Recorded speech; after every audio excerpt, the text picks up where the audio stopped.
Hello students, இது உங்கள் physics YouTube channel. இன்றைக்கி நம்ம என்ன பார்க்க போகிறோம் அப்படின்னா, நம்ம தொடர்ந்து வீடியோஸ் போட்டுக்கிட்டு இருக்கிறோம். அதில் 12th ஸ்டேட் போர்டுக்கு எக்ஸாம் பக்கத்தில் வந்துருச்சு. அப்போ அதுக்கு நம்மளால் எதாவது பண்ண முடியுமா அப்படிங்கிறதுக்காக நம்ம ஒரு ஷார்ட் ரிவிஷன் மாதிரி கொடுக்குறோம் அப்படின்னு நம்ம சொல்லியிருந்தோம். அதுக்கான தான் என் கையில் புக் இருக்குது. இப்போ நம்ம என்ன பாடம் பார்க்க போகிறோம் அப்படின்னா, கரண்ட் எலக்ட்ரிசிட்டி பாடத்தை பார்க்க போகிறோம்.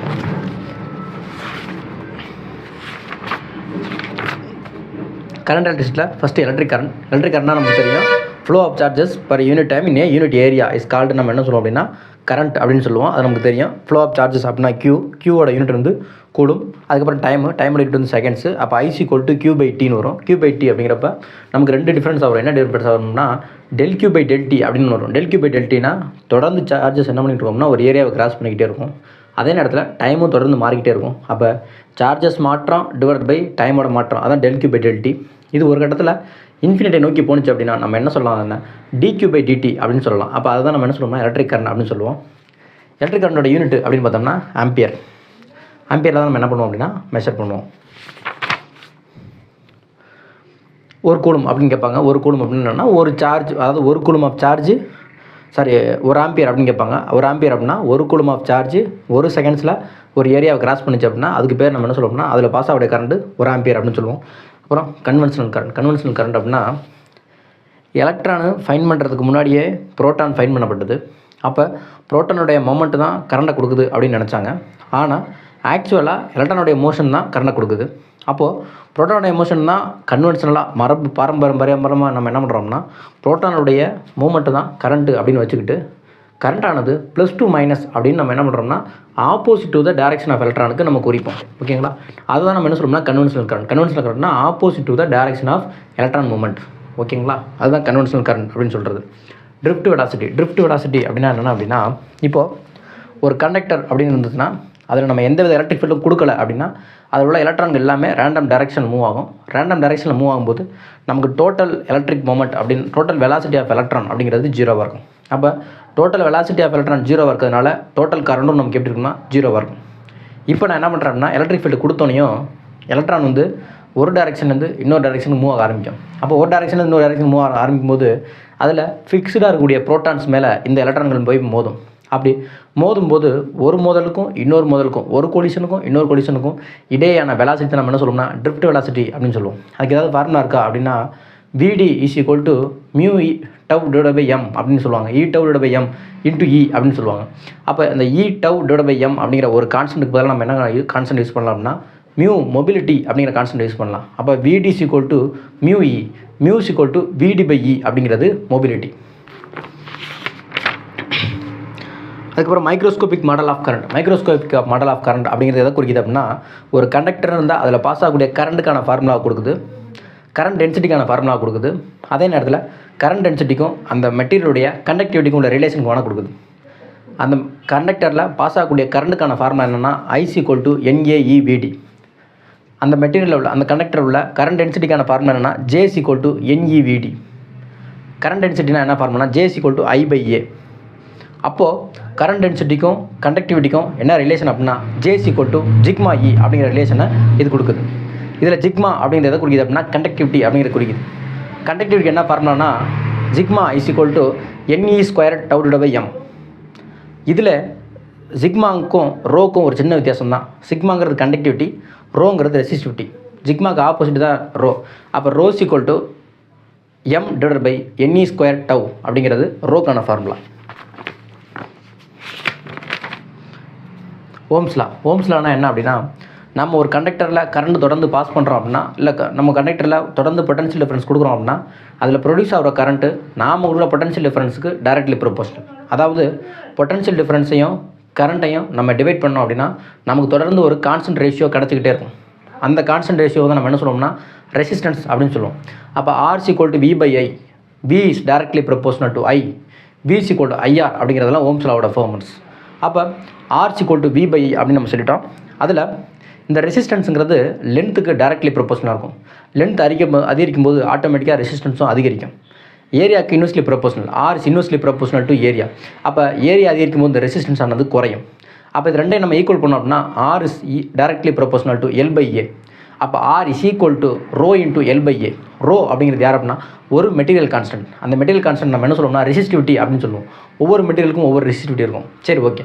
ரெசிஸ்டன்ஸுக்கும் ரெசிஸ்டிவிட்டிக்கும் என்ன வித்தியாசம்? ரெசிஸ்டன்ஸு லென்த்தை பொறுத்து டைரக்ட்லி ப்ரொபோஷனல், ஏரியா பொறுத்து இன்வெர்ஸ்லி ப்ரொபோஷனல், ரெசிஸ்டன்ஸோட யூனிட் ஓம். அதுக்கப்புறம் நம்ம என்ன சொல்லலாம் அப்படின்னா ரெசிஸ்டன்ஸ் வந்து டெம்பரேச்சர் டிபெண்ட், ரெசிஸ்டன்ஸ் வந்து மெட்டீரியல் டிபெண்ட் அப்படின்னு சொல்லலாம். ஆனால் ரெசிஸ்டிவிட்டிங்கிறது லென்த்தையும் பொறுத்து இருக்காது, ஏரியாவையும் பொறுத்து இருக்காது. ரெசிஸ்டிவிட்டிங்கிறது ஒன்லி டெம்பரேச்சரை மட்டும்தான் பொறுத்து இருக்கும். இன்னொன்று நேச்சர் ஆஃப் தி மெட்டீரியல் மட்டும்தான் பொறுத்து இருக்கும். அப்போ ரெசிஸ்டிவிட்டி ரெண்டு விஷயம் தான். ஒன்று டெம்பரேச்சர், இன்னொன்று nature of the material. Ohmic devices, non ohmic devices. Ohmic devices நம்ம V ஒய் ஆக்சிஸ்லையும் I எக்ஸ் ஆக்சிஸ்லையும் வச்சு ஒரு கிராஃப் போடுறோம் அப்படின்னா அந்த கிராஃப் ஸ்ட்ரெயிட் லைன்லேயே வந்தது அப்படின்னா அந்த ஸ்ட்ரெயிட் லைன் எதை குறிக்குது அப்படின்னா ஒரு கான்ஸ்டன்ட் குறிக்குது. அந்த கான்ஸ்டன்ட் யார்? ரெசிஸ்டன்ஸ். அப்போ நம்ம என்ன சொல்லலாம் அப்படின்னா இதுவே I ஒய் ஆக்சிஸ்லையும் V எக்ஸ் ஆக்சிஸ்லையும் இருந்தால் I/Vன்னு வந்துடும். அப்போ ஆறுங்கிறது 1/r மாறிக்கிறோம் பார்த்துக்கோங்க. அப்போ நம்ம என்ன சொல்கிறோம்னா ஸ்ட்ரெயிட் லைனாக வந்தது அப்படின்னா அது கான்ஸ்டன்ட்டை மென்ஷன் பண்ணுது. இந்த கான்ஸ்டன்ட்டை மென்ஷன் பண்ணுறது யார் சொன்னா அப்படின்னா ஓம்ஸ் லா சொன்னார். அப்போது ஸ்ட்ரெயிட் லைனாக இருந்தது ஒரு கிராஃபில் ஸ்ட்ரெயிட் லைனாக இருந்தது அப்படின்னா அது ஓம்ஸ் லா ஒபே பண்ணுது. எக்ஸாம்பிள் ஆல் மெட்டல்ஸ் ஒபே பண்ணும். அதுக்கப்புறம் கிராஃப் வந்து ஸ்ட்ரெயிட் லைனாக இல்லை, கட்டாக இருக்குது அப்படின்னா நம்ம என்ன சொல்லலாம் அப்படின்னா அதை நான் ஓமிக் டிவைசஸ் அப்படின்னு சொல்லலாம். அதாவது லீனியராக இருக்குது, நான் லீனியராக இருக்குது அப்படின்னா அதை நான் ஓமிக் டிவைசஸ் சொல்லலாம். நான் ஓமிக் டிவைசஸ்க்கு எக்ஸாம்பிள் என்ன அப்படின்னு சொன்னோம்னா டயோடு இதெல்லாம் பார்த்தோம்னா நமக்கு நான் லீனியராக இருக்கும். ஓகேங்களா? அப்போ V/I கிராஃபோ இல்லை I/V கிராஃபோ நமக்கு எப்படி இருக்காதுன்னா ஸ்ட்ரெயிட் லைனாக இருக்காது. அதை நம்ம நான் ஓமிக் டிவைசஸ் அப்படின்னு சொல்லுவோம்.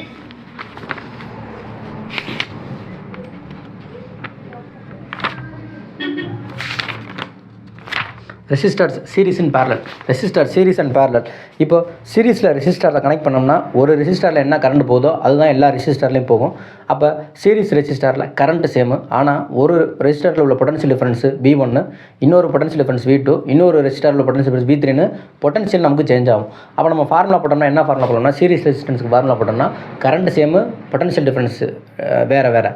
அப்போது RS is equal to R1 + R2 + R3ன்னு நம்ம ஆட் பண்ணிக்கலாம். அப்படி பார்த்தோம்னா இண்டிவிஜுவலை விட டோட்டல் நமக்கு அதிகமாக கிடைக்கும். ரெசிஸ்டன்ஸ் அண்ட் பேரலில் பார்த்தோம்னா current I1, I2, I3 divide ஆகும். ஆனால் பேரலில் இருக்கும்போது பொட்டன்ஷியல் டிஃபரன்ஸ் நமக்கு எப்படி இருக்குன்னா 3 ரெசிஸ்டர்லையுமே சேமாக இருக்கும். அப்படி சேமாக இருக்க பட்சத்தில் நம்ம என்ன பண்ணுறோம்னா ஃபார்முலா என்ன பண்ணுறோம்னா 1/RB is equal to 1/R1 + 1/R2 + 1/R3 அப்படின்னு போடுவோம். அதுலேருந்து நமக்கு என்ன தெரியுதுன்னா இண்டிவிஜுவலை விட டோட்டல் ரெசிஸ்டன்ஸ் நமக்கு எப்போவுமே எப்படி இருக்கும்? கம்மியாக இருக்கும். அதனால தான் நம்ம என்ன பண்ணுறோம்னா ஹோம் கனெக்ஷன்ஸில் பேரலல் சர்க்யூட்டை யூஸ் பண்ணுறோம்.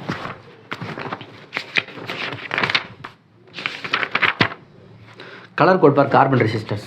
கலர் கோட் ஃபார் கார்பன் ரெசிஸ்டன்ஸுக்கு நமக்கு கலரை ஞாபகம் வச்சுக்கிட்டோம்னா போதும். அதுக்கு ஒரு சின்ன ஃபார்முலா எல்லா யூடியூப் சேனல்லையும் ஃபாலோ பண்ணுவாங்க. என்னென்னா BB ராய் அப்படிங்கிற ஃபார்முலா யூஸ் பண்ணுவாங்க. BB Roy Great Britain very good wife அப்படிங்கிறது அந்த ஃபார்முலாவை யூஸ் பண்ணுவாங்க. அதையே நீங்கள் என்ன பண்ணிக்கங்க யூஸ் பண்ணிக்கோங்க. அப்புறம் 0லேருந்து ஸ்டார்ட் பண்ணிக்கங்க. எப்படின்னா ஃபஸ்ட்டு 2 நம்பர்ஸு, அதுக்கப்புறம் 3வது உள்ளது வந்து 10 பவரில் உள்ள மல்டிப்ளேயர்ஸு, 4வது உள்ளது என்னதுன்னா பர்சன்டேஜ் டாலரன்ஸ்னு சொல்லுவோம். அப்போ கோல்டு, சில்வரு, நோ கலர் இது 3க்கு தான் டாலரன்ஸ் வரும். 5%, 10%, 20% அப்படின்னு வரிசையாக வரும். அதை நீங்கள் என்ன பண்ணிக்கங்க ஃபாலோ பண்ணிக்கோங்க. Temperature dependence of resistivity. Temperature dependence of resistivity அப்படின்னா என்னென்னா இப்போ நம்ம ஒரு மெட்டீரியலுக்கு டெம்பரேச்சர் கொடுத்தோம்னா அதோடைய ரெசிஸ்டிவிட்டி சேஞ்ச் ஆகும். அப்போ ரெசிஸ்டிவிட்டி சேஞ்ச் ஆகிறது 3 டைப்பாக பிரியும். எப்படின்னா மெட்டல்ஸில் எப்படி சேஞ்ச் ஆகுது, செமிகண்டக்டர்ஸில் எப்படி சேஞ்ச் ஆகுது, இன்சுலேட்டர்ஸில் எப்படி சேஞ்ச் ஆகுது அப்படின்னு 3 டைப்பாக பிரியும். இப்போது மெட்டல்ஸ் அப்படின்னா நம்ம டெம்பரேச்சர் கொடுத்தோம்னா ரெசிஸ்டன்ஸும் இன்க்ரீஸ் ஆகும். அப்போ நம்ம என்ன ஃபார்முலா போடுவோம்னா புதிய டெம்பரேச்சர் புதிய ரெசிஸ்டன்ஸ் RT அப்படின்னு சொல்லலாம். அப்போ RT is equal to R0 ஓப்பனிங்கில் அதுக்கு இருந்தது ப்ளஸ் R0 இப்போ ஓப்பனிங்கில் இருந்தது R0 into alpha into ΔT அப்படின்னு சொல்லுவோம். இந்த ஆல்ஃபாங்கிறது யார் அப்படின்னா டெம்பரேச்சரை எவ்வளோ எடுத்துக்குது அப்படின்னு சொல்லக்கூடிய டெம்பரேச்சர் கோஎஃபிஷியன்ட் ஆஃப் ரெசிஸ்டிவிட்டின்னு சொல்லுவோம். இப்போ நம்ம கொடுக்குற டெம்பரேச்சருக்கு ஒரு டிகிரி டெம்பரேச்சர் நம்ம ரைஸ் பண்ணோம்னா எவ்வளோ ஓம் வந்து ரெசிஸ்டன்ஸ் இன்க்ரீஸ் ஆகுது அப்படின்னு சொல்கிற ஆள் தான் யார் அப்படின்னா ஆல்ஃபா. ஓகேங்களா? அப்போ நம்ம என்ன ஃபார்முலா பண்ணலாம்னா RT is equal to R0 plus R0 alpha into ΔTனா டெம்பரேச்சர் டிஃப்ரென்ஸ். ஓகேங்களா? அப்போ இது எப்படி இருக்கும் அப்படின்னா கண்டக்டர்ஸுக்கு பார்த்தோம்னா ரெசிஸ்டன்ஸ் வந்து இன்க்ரீஸ் ஆகும். அப்போ நம்ம என்ன சொல்லலாம்னா பாசிட்டிவ் டெம்பரேச்சர் கோஎஃபிஷியன்ட் அப்படின்னு சொல்லலாம். அப்போ கண்டக்டர்ஸுக்கு ரெசிஸ்டன்ஸும் டெம்பரேச்சரும் டைரக்ட்லி ப்ரொபோஷனல். இன்சுலேட்டர்ஸ்க்கு எந்த வித யூஸும் கிடையாது. நம்ம என்ன தான் டெம்பரேச்சர் கொடுத்தாலும் அது மாறப்போகிறது கிடையாது. அதுக்கப்புறம் செமிகண்டக்டரில் நம்ம டெம்பரேச்சரை இன்க்ரீஸ் பண்ணோம் அப்படின்னா ரெசிஸ்டன்ஸ் குறையும், கண்டக்டிவிட்டி இன்க்ரீஸ் ஆகும். அப்போ resistance is inversely proportional to temperature யாருக்கு அப்படின்னா செமிகண்டக்டருக்கு.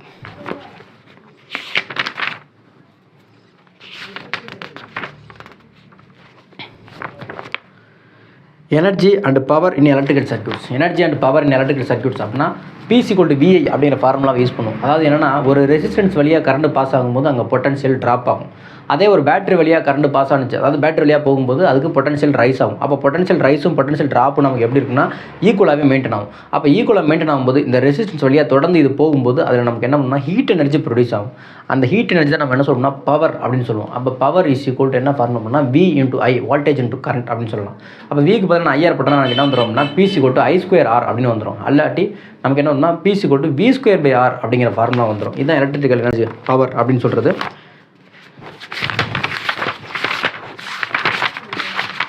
ஆமாம்,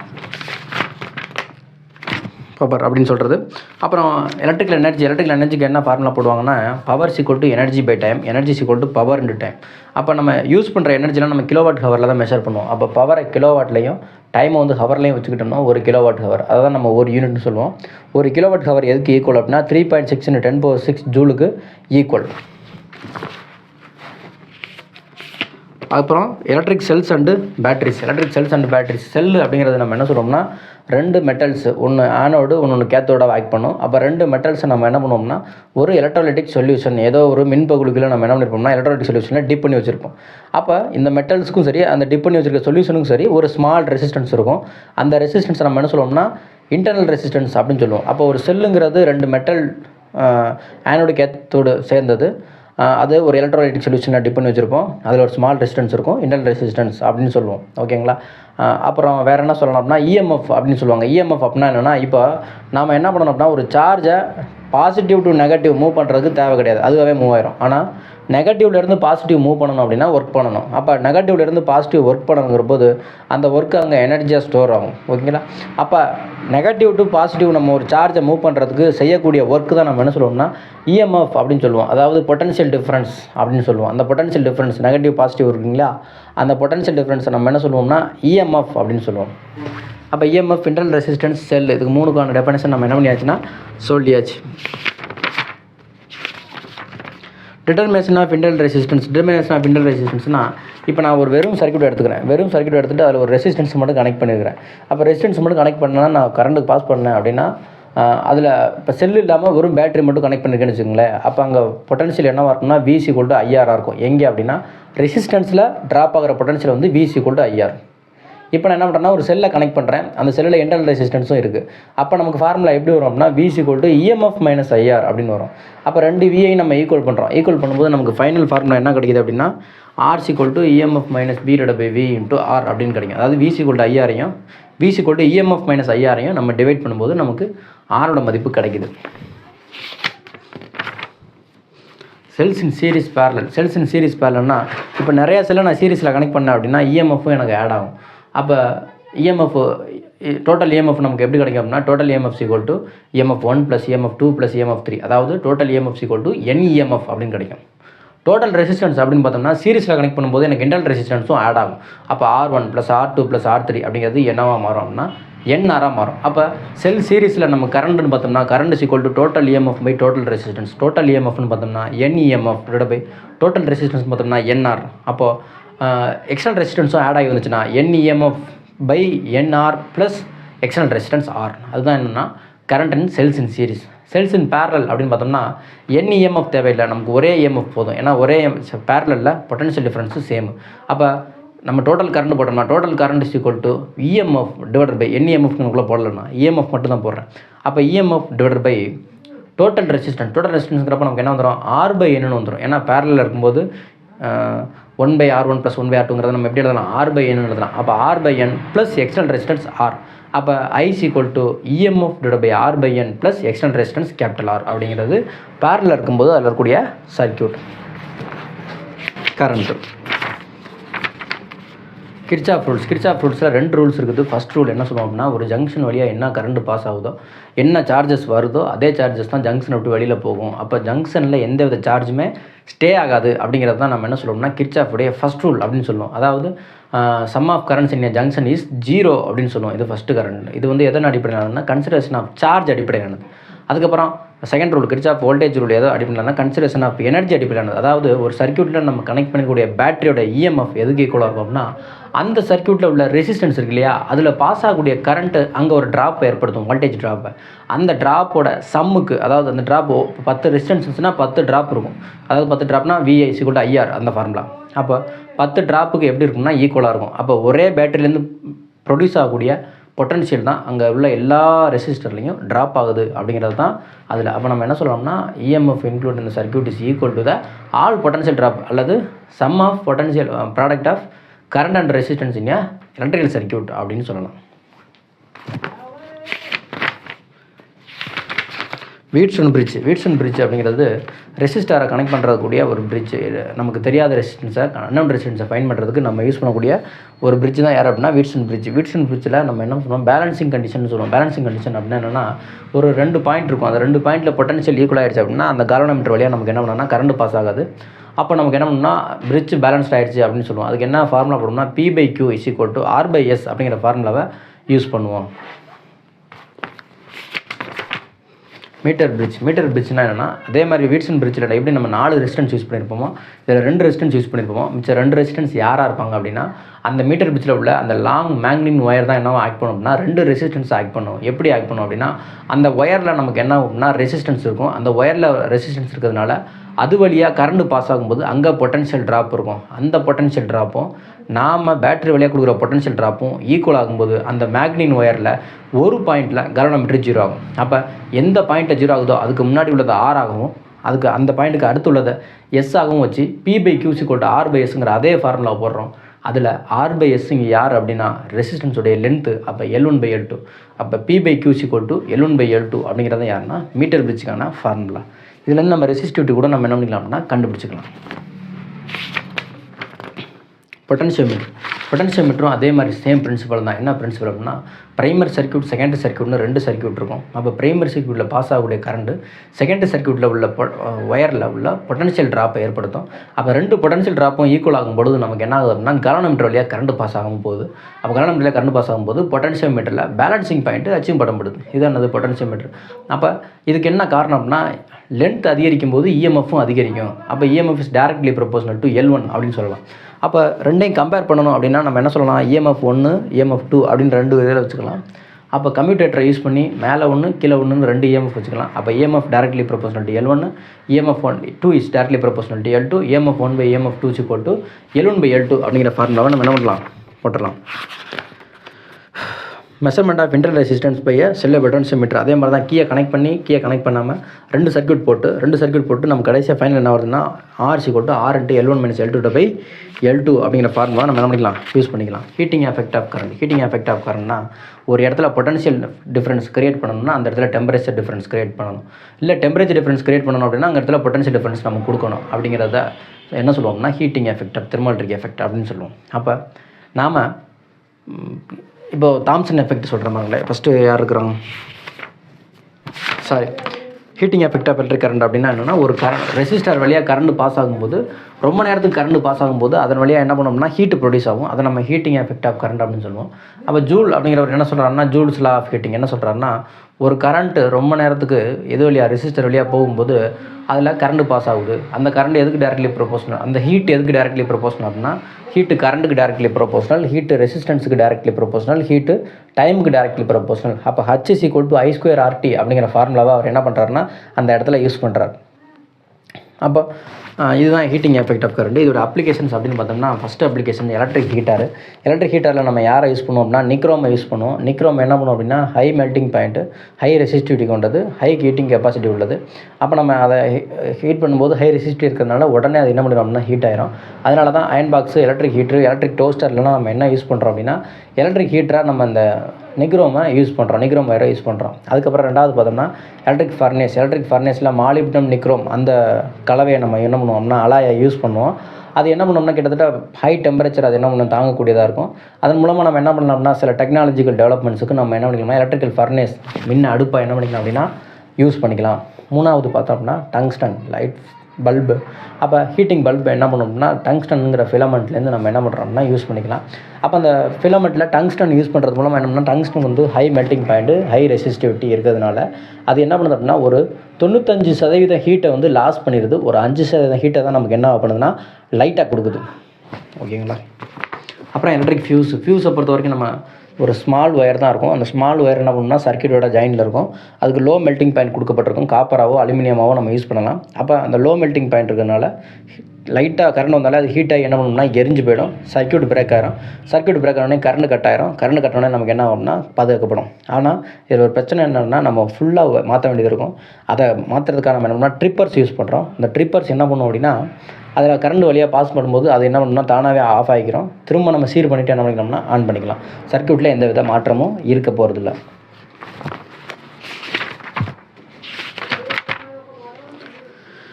தெர்மோஎலக்ட்ரிக் எஃபெக்ட்டை பொறுத்த வரைக்கும் என்னென்னா டெம்பரேச்சர் டிஃபரன்ஸை நம்ம என்ன பண்ணுறோம் பொட்டன்ஷியல் டிஃபரன்ஸாக மாற்றுறதுக்கு பேர் தெர்மோஎலக்ட்ரிக் எஃபெக்ட் அப்படின்னு சொல்லுவோம். அதில் ஃபஸ்ட்டு சீபெக் எஃபெக்ட் அப்படின்னு என்னென்னா 2 வேறு மெட்டீரியல்ஸ் அது நம்ம என்ன பண்ணுறோம்னா வெவ்வேறு ஹீட் டிஃபரன்ஸில் வச்சுருக்கிறோம். அப்போ ஹீட் டிஃபரன்ஸில் வச்சுருக்கும்போது வெவ்வேறு ஹீட் டிஃபரன்ஸ் மூலமாக நமக்கு என்ன பண்ணணும்னா கரண்ட் பாஸ் ஆகும். ஓகேங்களா?